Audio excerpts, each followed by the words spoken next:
వెళ్ళిందని చెప్పొచ్చు. And before that మీకు కొన్ని ఫ్లాప్స్ లేదా డిసప్పాయింట్మెంటెడ్ ఫిలిమ్స్ ఉన్నాయి. సో ఈ రెండింటిని మీరు ఎట్లా తీసుకుంటారు సార్? ఒక ఫ్లాప్ వచ్చినప్పుడు హార్ట్కి తీసుకుంటారా, లేకపోతే ఏంటి హిట్ పడినప్పుడు కొంచెం హెడ్కి వెళ్తుందా ఎట్లా? లేదు, ఫ్లాప్ హిట్ అనేది నా ఒక్కడికే కాదు, ఇండస్ట్రీలో ఉన్న ప్రతి యాక్టర్ దాన్ని డీల్ చేయాల్సిందే. ఎందుకంటే you can't stop your self with one thing.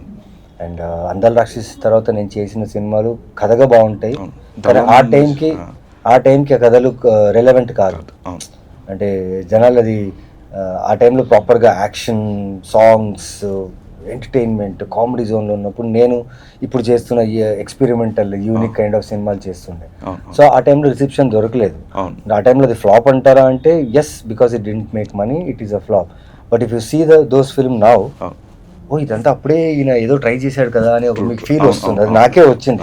నేను వెనక్కి తిరిగి చూసి ఎందుకు అలాంటి సినిమాలు చేశానని ఒక థాట్ వచ్చినప్పుడు వెళ్ళి చూసినప్పుడు those films are good only, but ఆ టైం లైన్కి ఇట్ వాజ్ నాట్ వర్కింగ్ అనుకుంటా. లైక్ ఆరెంజ్ సినిమాకి అప్పుడు రిసెప్షన్ రాలేదు, అండ్ రీ రిలీజ్ వచ్చినప్పుడు థియేటర్స్కి వెళ్ళి మొత్తం కాన్సర్ట్స్ చూసారు. అంతెందుకంటే అందల్ రాక్షసి చెప్తున్నారు, అందల్ రాక్షసి రిలీజ్ అయినప్పుడు first 3 days crazy vibe.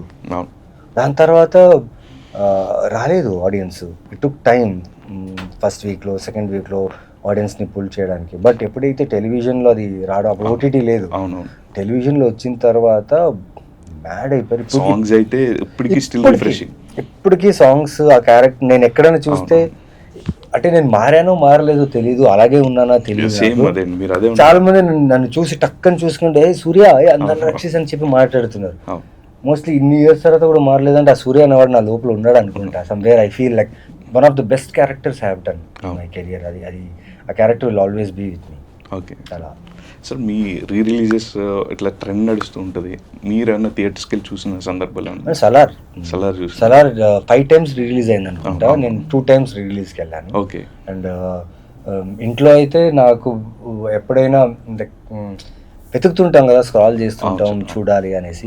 But అన్ని స్క్రాల్ చేస్తా, again I come back to Salaar. కొన్ని సీన్స్ చూస్తుంటా, క్లిప్స్ చూసుకుంటా. ఎందుకో నాకు ఆ సినిమా క్రేజీ మేకింగ్ అనుకుంటా, క్రేజీ హై ఇస్తుంది. అంటే స్క్రీన్ ప్లేలోనే హీరో ఏం చేయరు, హీరో ఏం చేయకపోయినా ఆడియన్స్కి ఒక ఫీల్ ఉంటుంది.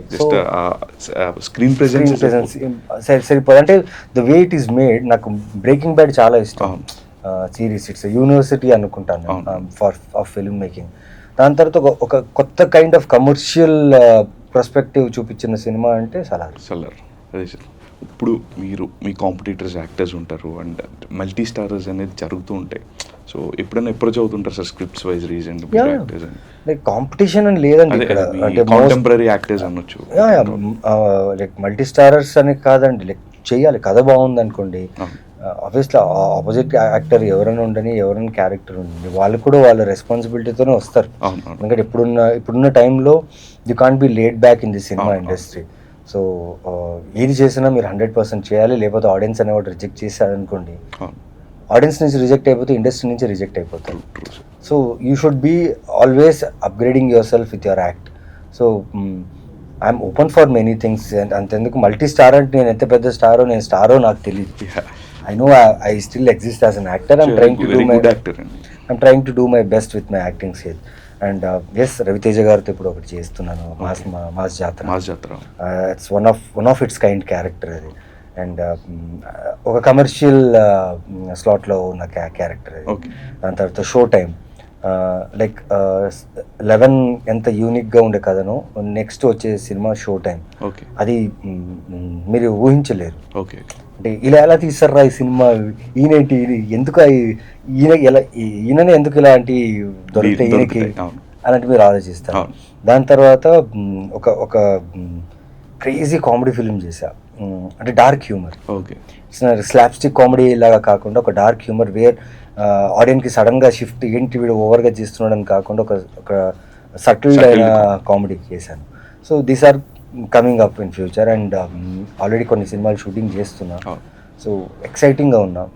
So work is going good.